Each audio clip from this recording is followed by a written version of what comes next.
Good morning, I'm Tyne Morgan, coming to you from our Kansas City studios. Clinton Griffiths is still on assignment.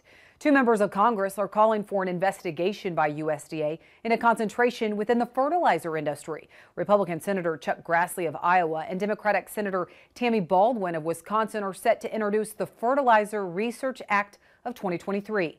Ag Day's Michelle Rook joins us. Michelle, fertilizer prices have been on a wild ride the past couple of years. That's true, but fertilizer prices are well off record highs, and some market analysts believe that the run-up was tied more to global supply and demand versus wrongdoing in the fertilizer industry, and that the legislation may be too little, too late.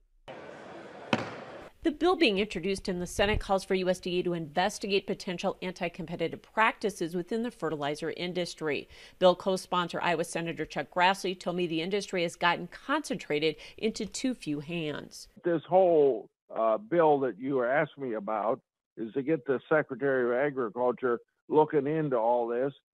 So if there is collusion, if there's antitrust, he can suggest action to the FTC and to the Justice Department to take action through lawsuit. One fertilizer expert says while he appreciates the congressional attention to fertilizer prices, the market has somewhat corrected the problem, with values down sharply from the record highs 18 months ago. Overall, a lot of the high price situations we've been dealing with have largely been solved. And you look at things like urea, it's down, I think it is urea, UAN, and potash are all down 60% from where they were at the high. I think phosphate's closer to 40.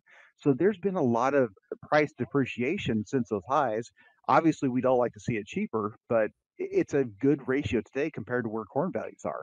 Linville also believes the record high fertilizer prices were less about anti-competitive practices and more about global supply and demand fundamentals, starting with the countervailing duties on phosphate from Morocco and Russia.